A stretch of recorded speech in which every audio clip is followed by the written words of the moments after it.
he dia ka din ko thi ma di mo thi ka bi ki la ba ma so ni so ve tak chi ara ko mo ko ade wan mo chi ve tho ka ya mà sẽ kuna cho nó bao phật của thiên mình siêu thế là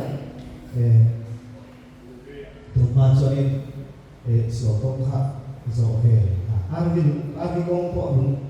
anh tiếng dòng sinh siêu tu cái tiền của bạn công coi đã dòng có cái tiền của bạn này đâu phải về tất cả những mà sẽ thiên của anh ra tiền dòng số sang số của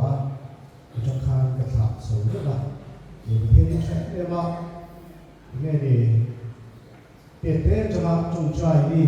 cả lúc đi về nó thế cả thiết cả lúc về về rất là thế nào mình xuống không là hàng gió biết chuyện là gì nào mà ban đầu thế đầu khăn đi khảo xét để chuyện nào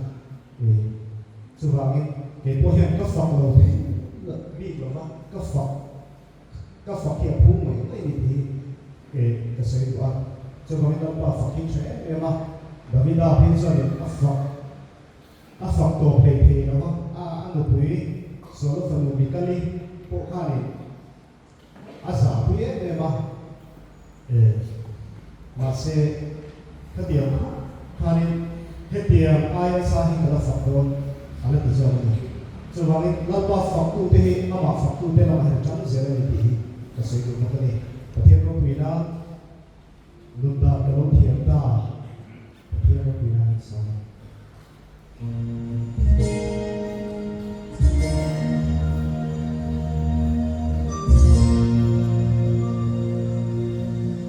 nung đam cả lâu thiam ta nên servir tu la liso amage ni nung mai se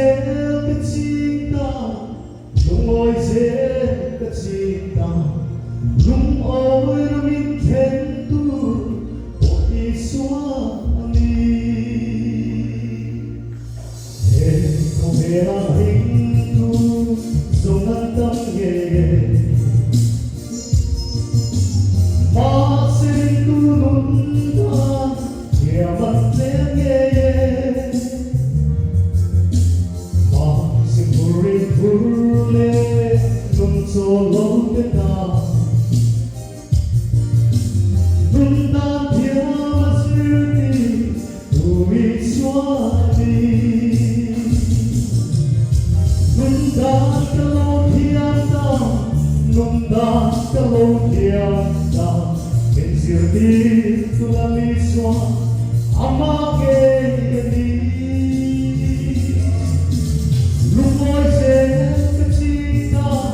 Lumoy se kacita, lumoy na minkentu o iswali.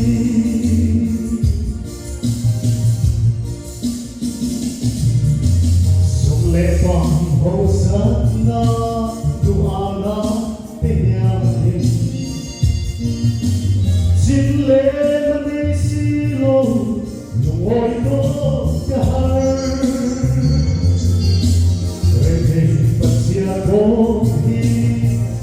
Xóa tiếng lồng xóa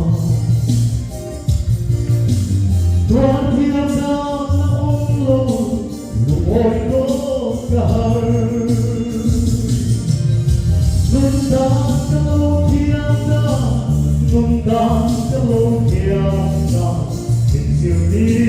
là lý xóa Ama ghê đi Nung ôi dễ cái chi ta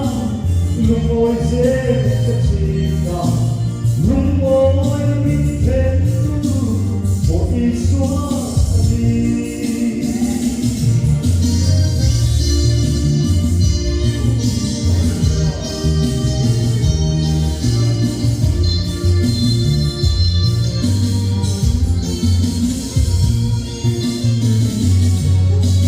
Reketa ketiakta, hosada.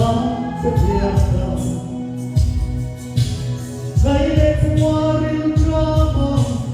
ôm ta cái thiên ta nên mong ngày tu lắng va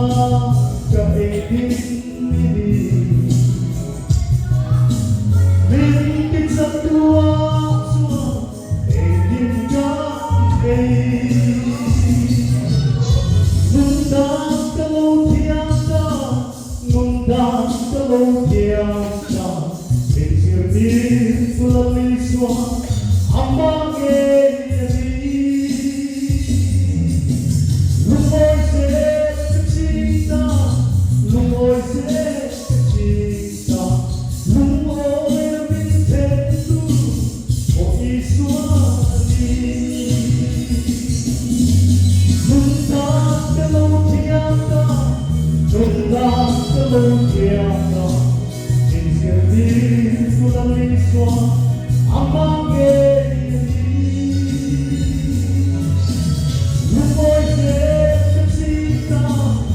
Tôi sẽ